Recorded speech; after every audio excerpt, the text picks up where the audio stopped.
Friends of a family of 3 who died in this crash in Garner are turning their pain into purpose. They want to make drunk driving laws tougher in North Carolina. The crash happened Memorial Day, killing Susie, Tyler, Campbell, and their 8-year-old son, Miles. Police say an impaired driver ran a red light and broadsided the family's car on US 70. WRO's Matt Tallhelm tells us why nurses from across the area are pushing for change.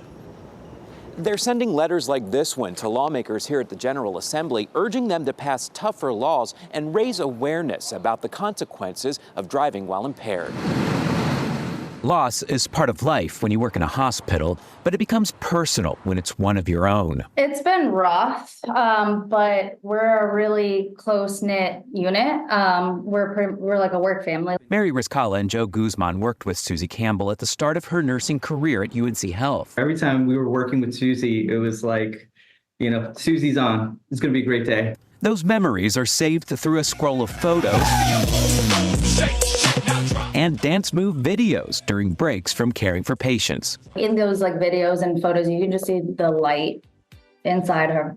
And I know that that will carry on. Campbell moved on last year to Wake Med Cary to be closer to her family's home in Garner, just a few miles down the road from the scene of the crash that claimed their lives. It could have been not just Susie, it could have been, you and your family, her and her family, me with my daughters.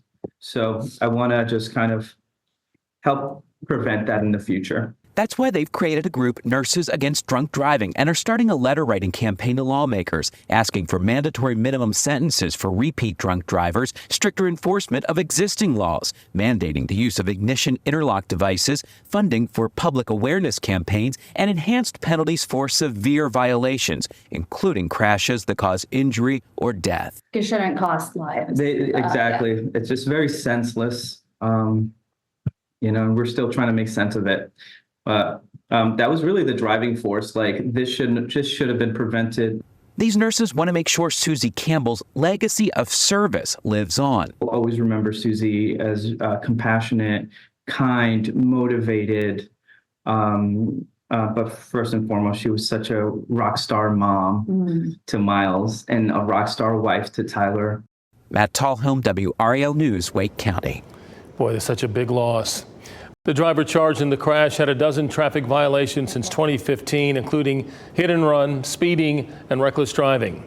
The nurses are also planning events to honor the Campbell family and raise awareness about drunk driving.